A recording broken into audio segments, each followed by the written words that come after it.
Hello friends, मैं गौरव। और क्या कभी आपको आपकी माँ ने रात को नाखून काटने से रोका है? अरे रात को नाखून नहीं काटते, शैतान आ जाएगा। अरे कल घर से बाहर मत निकलना, सूर्य ग्रहण है, पनौती लगेगी। हाय राम, आज घर में एक चमगादड़ घुस आया। क्या आप घर में किसी की मौत होगी? वेल, मैं 100% श्योर हूँ तुम लोगों ने ये बात कभी ना कभी जरूर सुनी होगी, क्योंकि पर्सनली मैंने तो बहुत बार सुनी है। ये सब हमारे भारतीय संस्कृति में इतने डीपली इनग्रेन्ड है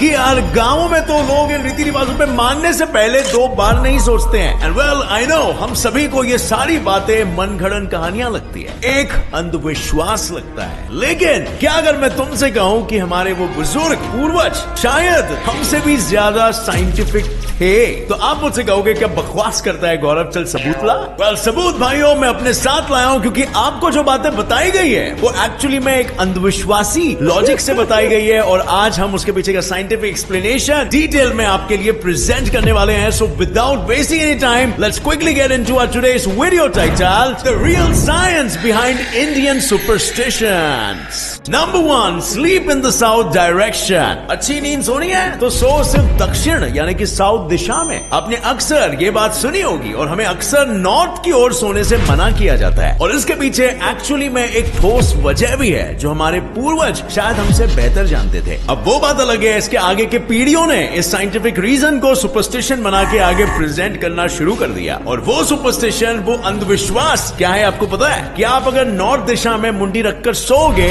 तो इविल स्पिरिट्स यानी भूत प्रेत आत्माएं आपको अपना शिकार बनाएंगी। आपको रात में बुरे सपने और अपने आसपास भटकती हुई आत्माएं दिखाई देगी। और मैं क्या कहूं, आज भी कई सारे लोग इस अंधविश्वास को मानते हैं। लेकिन जैसे मैंने कहा, हम इसे सुपरस्टिशियस एंगल से नहीं बल्कि साइंटिफिक एंगल से देखेंगे, तो बात तो यह है कि नॉर्थ डायरेक्शन में सोने पर हमें अर्थ की मैग्नेटिक फील्ड का सामना करना पड़ता है। स्कूल कॉलेजेस में हमें सिखाया जाता है कि अर्थ के मैग्नेटिक फील्ड्स नॉर्थ और साउथ पोल में कॉन्सेंट्रेटेड है, और इनफैक्ट हमारे एंसेस्टर्स को यह तक पता था कि हमारे शरीर की खुद की एक मैग्नेटिक फील्ड भी होती है, और यूजुअली हमारा हेड नॉर्थ और पैर साउथ डायरेक्शन माना जाता है। और पूर्वजों को यह भी पता था कि इंडिया नॉर्दर्न हेमिस्फीयर में आता है, and as we all know, opposite poles attract and same poles repel each other, और इसीलिए हमारे पूर्वज साउथ डायरेक्शन में अपना सर रखकर सोते थे, जिससे उन्हें शायद चैन की नींद आती थी। क्योंकि जब हम नॉर्थ दिशा में अपना सर रखकर सोते हैं तो मैग्नेटिक फील्ड हमारे सर पर प्रेशर डालती है, और इससे हमारे ब्लड प्रेशर या नर्वस सिस्टम में प्रॉब्लम्स आ सकती है। सकती इज द कीवर्ड। लेकिन इससे ये बात तो तय हो जाती है कि ये कोई सुपरस्टिशन नहीं है, बल्कि एक लॉजिकली डिराइव्ड कंक्लूजन है। अगर आप इस पे बिलीव करना चाहोगे तो इसे बैक करने के लिए साइंटिफिक रीजंस भी है। अब फ्रेंड्स, एक छोटी सी सुपरस्टिशन या इलॉजिकल बात ये भी है, स्टॉक मार्केट या म्यूचुअल फंड बहुत ही रिस्की होता है, या फिर डीमैट अकाउंट या स्टॉक्स बाय सेल करने में बहुत ही चार्जेस लगते हैं। तो इस सुपरस्टिशन को दूर करने के लिए आज मैं आपको एक प्लेटफॉर्म के बारे में बताना चाहूंगा।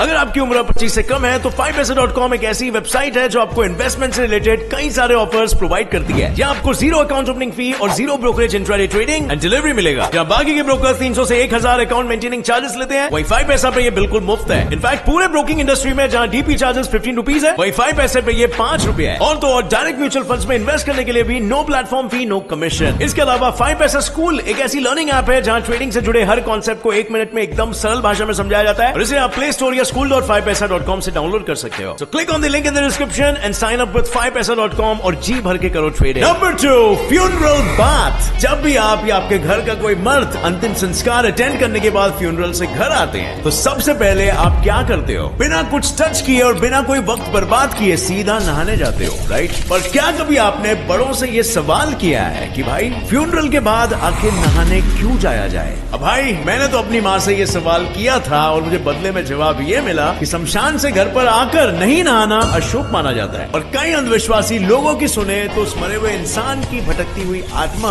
आपका पीछा कर सकती है, और फिर आप तो गए। But as you can imagine, ये लॉजिक कुछ ज्यादा हजम नहीं हुआ। सो मैंने जरा डिटेल में थोड़ी रिसर्च की, और उसमें मुझे पता चला कि हमारे पूर्वजों ने वाकई में सोच समझकर फ्यूनरल के बाद नहाना जरूरी समझा था। क्यों जरूरी? क्योंकि उस जमाने में सैनिटाइजेशन और क्लेanलीनेस के अलग अलग प्रैक्टिसेस थे। जब इंसान मर जाता है, so as you can imagine, उसका शरीर बैक्टीरिया से लड़ने की ताकत गवा बैठता है और तुरंत डीकम्पोज यानी कि सड़ना शुरू हो जाता है। और फ्यूनरल में उपस्थित लोग डेड बॉडी बॉडी के एकदम आमने सामने होते हैं और इसीलिए वो इस बैक्टीरिया से एकदम एक्सपोज हो जाते हैं और इसीलिए उन्हें तुरंत नहाने को कहा जाता है। और आज कोरोना के दौर में हम जब भी घर आ रहे हैं बाहर से, हमें भी नहाने ही कहा जा रहा है। But this was said thousands of years ago। उस जमाने में ये बात बताना एक बड़ी बात थी। नंबर 3, टूटे हुए शीशे, ब्रोकन मिरर्स।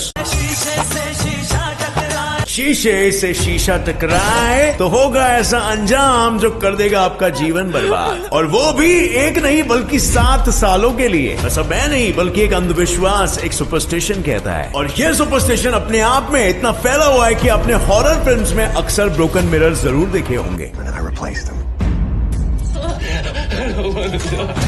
कैसे एक शीशे के टूटने से बैड लक बाजुओं को फैलाकर इंसान के आसपास मंडराता रहता है। क्योंकि आप शायद ये बात पर बिलीव नहीं करेंगे कि हमारे पूर्वजों ने ये बात सिर्फ हमें डराने के लिए नहीं कही थी, बल्कि इसके पीछे कुछ रियल रीजंस भी है। सो बाजरा ये था फ्रेंड्स कि उस जमाने में मिरर्स एक बहुत ही एक्सपेंसिव और बहुत ही नाजुक सी चीज मानी जाती थी, जो थोड़ी सी भी लापरवाही की वजह से आसानी से टूट जाती थी। और सदियों पहले मिरर को बनाने का प्रोसेस भी बहुत ही क्रिटिकल प्रोसेस होता था, इसमें बहुत ही मेहनत और काम शामिल होता था। तो लोगों को इस मिरर की अहमियत बताने के लिए और उन्हें उनकी लापरवाही यानी नेग्लिजेंट हैंडलिंग पर रोक लगाने के लिए पूर्वजों ने अपेरेंटली ये जानबूझकर अफवाहें फैलाई कि शीशे के टूट जाने से 7 साल तक बैड लक होगा। और आप सोच रहे होंगे कि 7 साल ही क्यों? और इसके पीछे रीजन ये है क्योंकि रोमन्स के अनुसार एक लाइफ को रिन्यू करने के लिए 7 साल लगते हैं इन टोटल। और इसीलिए इस फियर टैक्टिक को आजमाते हुए पूर्वजों ने कांच की हैंडलिंग को सेफ रखने पर जोर डाला। नंबर 4,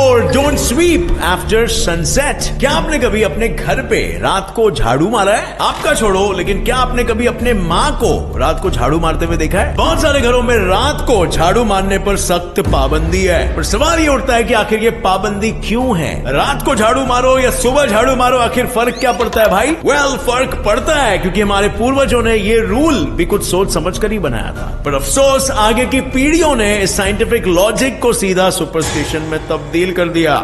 पुराने अंधविश्वास के हिसाब से अगर रात को आप झाड़ू लगाओगे घर पे तो गॉडेस लक्ष्मी आपके घर पे कभी एंट्री नहीं मारेगी। But that's not even remotely close to the truth my friends. बात तो यह है कि सदियों पहले सूर्यास्त के बाद घरों में गुप्त अंधेरा हो जाता था और सिर्फ दिया ये मोमबत्ती ही घर में उजाला लाने का काम करती थी। सो इन शॉर्ट, उस जमाने में आज की तरह इलेक्ट्रिसिटी की अवेलेबिलिटी नहीं थी और अंधेरे में झाड़ू मारना मतलब आंख में पट्टी बांधकर काम करने के बराबर हो गया। कई बार बिना लाइट के झाड़ू मारने से घर के बहुत इंपॉर्टेंट चीजें जैसे ऑर्नामेंट्स, पेपर्स एटसेट्रा भी कचरे के ढेर में फेंके चले जाते थे। और इसी के कारण पुराने पूर्वजों ने ये रूल बनाया कि सुबह के उजाले में ही हमें झाड़ू मारना चाहिए, क्योंकि ये बेस्ट है, क्योंकि कचरा सुबह कचरे में ही जाएगा और कीमती सामान आपके घर पे सही सलामत रहेगा। सो ये लॉजिकली बिल्कुल सही था उस जमाने में। लेकिन आज इलेक्ट्रिसिटी के होते हुए कुछ फर्क नहीं पड़ता कि आप झाड़ू सुबह मारो या फिर शाम को। सो जब भी आपके पेरेंट्स आपको रात को झाड़ू मारने से रोके तो उन्हें ये रीजन बिल्कुल बताना। Number 5, don't shave and cut nails after sunset. अब फ्रेंड्स, जैसे कि आप देख ही सकते हो, सनसेट के बाद कोई भी चीज करना आज के जमाने में एक सुपरस्टिशन में ही तब्दील हो गया है। नेल्स नहीं काटना, शेव नहीं करना का भी रीजन बिल्कुल इलेक्ट्रिसिटी ही थी, जो उस जमाने में नहीं थी। और जब आप अंधेरे में अगर नेल्स काटोगे तो आपको आपके स्किन को काट देने के चांसेस बहुत ही बढ़ जाते हैं। And the same thing happens with while shaving as well. But बात यह है कि लोगों ने आज भी इतना कॉमन सा लॉजिक छोड़कर एक अंधविश्वास और खौफ फैला के रखा है। और इसकी वजह से आज तक रूरल एरियाज यानी गांव में बहुत सारे बार्बर्स जो बाल काटते हैं, नहीं, वो शाम होते ही अपनी दुकान बंद कर देते हैं, क्योंकि उनके मानने में अगर आपने रात को अपना नाखून के साथ अपना स्किन काट डाला तो इसका मतलब वो फ्लैश से अट्रैक्ट होकर बुरी आत्माएं आएंगी और वो आपको ग्रस्त कर लेगी। और हमेशा आज सुनकर ये बातें बहुत ही बचकानी या तो क्या नूसी लगेगी, लेकिन द सैड रियलिटी इज कि गांव में आज भी लोग ये मानते हैं। Number 6, don't step out on eclipse. सूर्य ग्रहण आया नहीं कि हम सभी की मम्मियां हमको घर के अंदर खींच लेती है और कई बार तो खिड़कियों से बाहर झांकने पर भी पाबंदी लग जाती है। और मेरे एक दोस्त के घर में रात को सूर्यास्त के बाद तो खाना भी नहीं खा सकते। अब मैं सोचने लगा कि बॉस ये सूर्य ग्रहण का रोग है कि अन्न ग्रहण का रोग। और घर के बड़े बुजुर्ग भी हमेशा यही जवाब देते हैं कि ग्रहण में बाहर जाना या खिड़की से बाहर देखना अलाउड नहीं है, अशुभ माना जाता है बबुआ। वेल, इंडियन मिथोलॉजी में ऐसा माना जाता है कि सूर्य को उस दिन एक डीमन यानी कि एक राक्षस खा जाता है और उस दिन जो भी घर से बाहर निकलेगा वो राक्षस या बुरी चीजों का शिकार बन जाएगा बहुत आसानी से। कम ऑन मेरे साइंस लवर दोस्तों, क्या आपको ये बात लॉजिकल लगती है? वेल, हमारे पूर्वजों ने ग्रहण के दिन बाहर जाने पर रोक इसलिए नहीं लगाई क्योंकि राक्षस खा जाएगा। वेल, इसलिए लगाई क्योंकि उन्हें पता था कि सन अल्ट्रावायलेट रेज छोड़ता है जिससे इंसान की रेटिना डैमेज हो सकती है और यहाँ तक स्किन बर्न्स भी हो सकते हैं। रेटिना डैमेज से इंसान अंधा हो सकता है और प्रेग्नेंट लेडीज अगर घर में उस वक्त हो तो उन्हें किचन में काम भी नहीं करने दिया जाता है, उन्हें सिर्फ एक कोने में बिठाया जाता है कि अल्ट्रावायलेट रेडिएशन उस वक्त पीक में होते हैं और वो बहुत ही डैमेजिंग होता है बच्चे के लिए। सो ग्रहण के दिन बाहर नहीं जाने का रीजन सनरेज से बचाने के लिए था एंड नॉट बिकॉज कोई राक्षस आपको खा जाएगा। और प्रेग्नेंट औरतें and people with genetic diseases को उस वक्त बहुत ही बच के रहना पड़ता था। Number 7, bat entering home. घर में चमगादड़ का आना मतलब घर में मृत्यु का संदेश लाना। बहुत सारे देशों में और अलग अलग कल्चर्स में चमगादड़ों को लेकर काफी सारे मिथ्स एंड मिसकंसेप्शंस है, क्योंकि सभी लोग ये एग्री करते हैं कि चमगादड़ का मतलब बैड ओमेन। ऐसा कहा जाता है किसी चमगादड़ का किसी घर में 3 बार आना मतलब उस घर के सदस्य का मौत इंतजार कर रही है। और हमारे पूर्वज कहीं ना कहीं इसको लेकर सही थे, क्योंकि चमगादड़ कई बार घर में मौत लेकर आती है।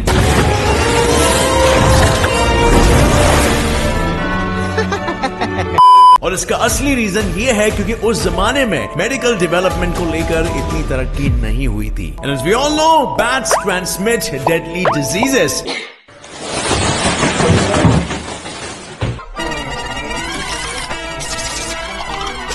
और इसी वजह से चमगादड़ की ये बीमारी इंसान की रूह जकड़ लेती थी और वो आसानी से मौत के घाट उतर जाता था। In fact rabies, Nipah, Hendra, Ebola और मार्बर्ग ऐसे डेडली वायरसेस हैं जो बैट से ह्यूमंस में इजीली ट्रांसमिट होते हैं। मार्बर्ग और इबोला जैसे डेडली वायरसेस ने लिटरली 80 से 90% इन्फेक्टेड इंसान को मौत के घाट उतारा है और बहुत सारे ग्लोबल पैंडेमिक्स कॉज किए हैं through out history. So friends, ये थे हमारे 7 साइंटिफिक रीजंस बिहाइंड सुपरस्टिशंस। अगर आप इन अंधविश्वासों पे विश्वास करते हो फॉर द रॉन्ग रीजंस तो अभी भी टाइम है, सुधर जाओ। हर किसी चीज के पीछे एक परफेक्टली एक्सप्लेनेबल लॉजिकल रीजन होता है और बात तो ये है कि हमें ही वो लॉजिकल रीजन को ढूंढना है। अगर आपको इसके बारे में और डिटेल में जानना है तो आपको इस सीरीज का पार्ट 1 बिल्कुल देखना चाहिए। उसमें हमने बिल्कुल ऐसे ही इंडियन सुपरस्टिशंस को क्लियर किया है। अगर आपको ये वीडियो पसंद आया तो एक लाइक जरूर ठोकना। मेरे channel gets it live fact को भी सब्सक्राइब कीजिए और दबाइए नीचे दिया गया बेल आइकन ताकि आप हमारी आगे आने वाली कोई भी वीडियो को मिस ना कर सके। So see you friends in another video. Until then, keep watching, keep